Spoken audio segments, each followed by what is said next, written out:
because of its economic growth, it is trying to be, dominant position in Asia.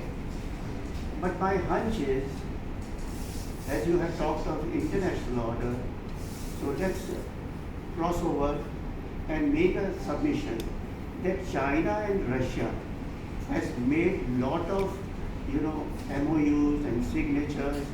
I think General Saab must be aware of all these things. Now then, Iran also sides with Russia and China. Then there are other countries which are definitely helping these two countries. So US and its NATO forces or its allies are getting bogged down. And China in itself is raising, eyebrows to the United States. Regarding Taiwan, there is a hunch that any time it can go to China.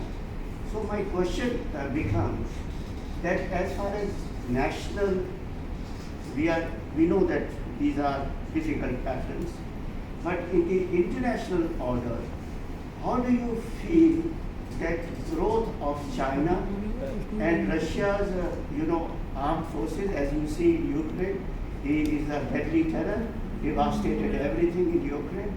Even vicariously, all helps are being shadowed to, Ukraine, and they are fighting. We are all aware of that.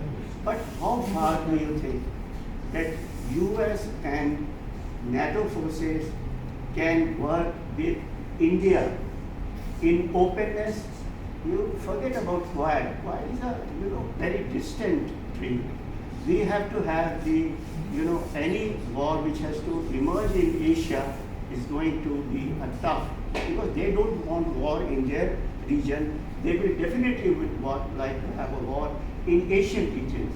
And if they want war in Asian regions, how you see that we play a pivotal role in making ourselves, coming out of the woods.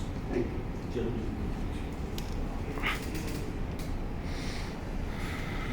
As I understand, in the new world order that we have, which is likely to emerge now, even earlier so, the Chinese did not have very good relations with the Soviet Union.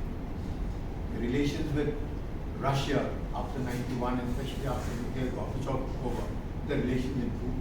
Otherwise, Chinese always saw the Soviets as hegemonic as much as they saw USA as hegemonic, and they were more fearful of the Russians because they were their neighbor.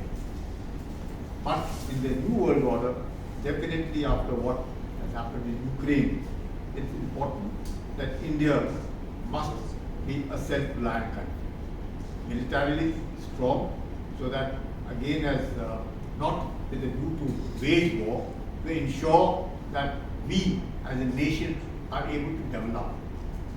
Rightly so, we have now a population which is being number 1.4 billion people, with the kind of resources that we have. It is essential that we progress. Otherwise, if China could progress from 1978 at 10% every year for 30 years and could lift almost less, I would say at an average of about 10 to 15 million people from the poverty line, we also need to develop the same way to lift people from the poverty line. But we are on the way.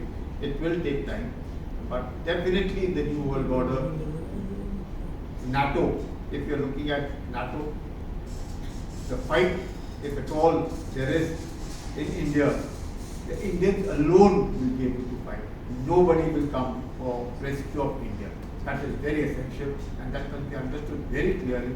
The fight is, if at all it takes place, the Indian army, the Indian armed forces alone will have to fight, whether it is the LOC or whether it is the LAC. But I'm sure that time will not be there. But preparation alone prevents war. If you're forewarned, you're forearmed. And in that sense, I think the government is taking the right steps for modernization of the armed forces to ensure, and it is not necessarily conventional war. In a hybrid war situation where it can be cyber, it can be space, it can be economic, it can be political, so all kinds. So we have to be prepared for it, and I think we are working for it and are always at it. And Therefore, it's very essential what we speak about Atmanirbhar Bharat. The only thing for us to be able to grow is to be Atmanirbhar.